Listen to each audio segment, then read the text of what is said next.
So, what if I told you a single particle could be a speedster, a ghost, and a shapeshifter, all at the same time? Well, today we're diving deep into the quantum world to uncover the secret life of the electron and how it behaves inside one of the most powerful microscopes ever built. It might sound like something straight out of science fiction, but this is the bizarre reality inside a transmission electron microscope, or TEM for short. We're about to pull back the curtain on some incredible properties that make these tiny electrons one of the most fascinating things in the entire universe.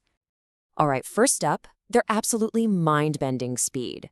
You see, the electrons inside a TEM aren't just moving fast, they are seriously pushing the cosmic speed limit.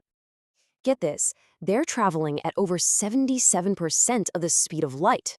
Now, at that kind of velocity, the universe starts to play by a whole different set of rules, the strange and wonderful rules of Einstein's relativity. And one of the wildest consequences of moving that fast? For the electron, time itself actually passes more slowly than it does for us, standing right here in the lab. It's a phenomenon called time dilation, and it means we're not just looking into the quantum world, we're peering into a relativistic one too. Okay, next up is the electron's incredibly solitary journey. Now, you might picture a dense, crowded beam of these particles shooting through the microscope, but the reality is way, way stranger.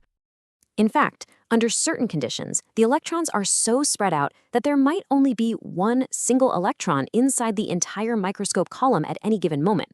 We're talking several centimeters of empty space between each one. They are truly, utterly alone. And that, of course, leads to a fantastic question. You know those ripple patterns you see when you throw two stones into a pond? That's interference, and it's created when waves interact. So, how on earth can a single, lonely particle create a pattern that seems to require interaction? Well, the answer is just mind-blowing.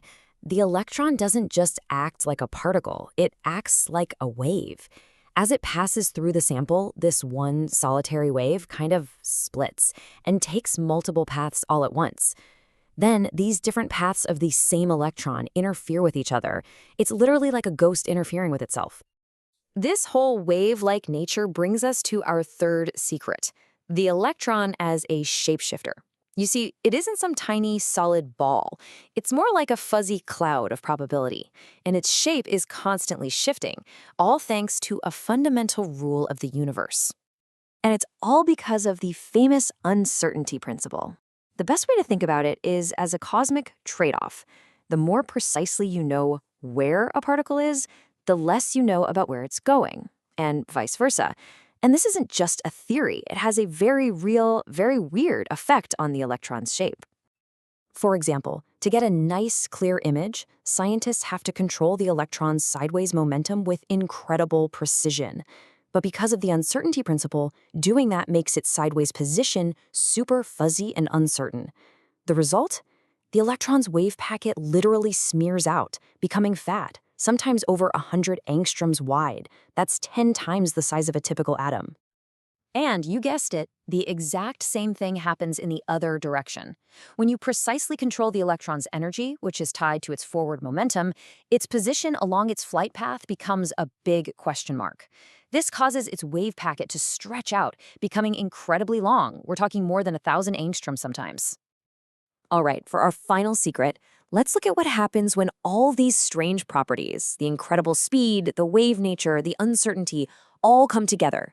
They produce a result that seems to completely defy common sense. We all know how depth of focus works, right? With your phone camera or any normal microscope, if you focus sharply on a bug's feet, its antennae are going to be blurry. You just can't get both perfectly sharp at the same time. Well, electron microscopes just throw that rule right out the window. They have a practically infinite depth of focus, which lets them keep an entire complex object perfectly sharp from the very top to the very bottom. But believe it or not, the story gets even crazier. No, that is not a typo.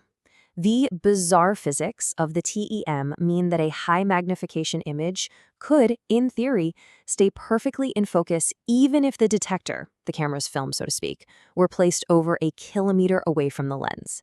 It's an absolutely staggering consequence of all this quantum weirdness. So there you have it. The electron inside one of these machines is a true quantum marvel. It's a relativistic speedster, a lonely wave interfering with itself, and a shapeshifter. And all of that combines to give us an impossibly perfect focus. These aren't just little quirks, they're the very reason we can see our world at the atomic level. It really makes you wonder, doesn't it? If a single, tiny particle can hold this much strangeness, what other secrets is the quantum world hiding from us? The more we look, the more we realize just how much is still out there, waiting to be discovered.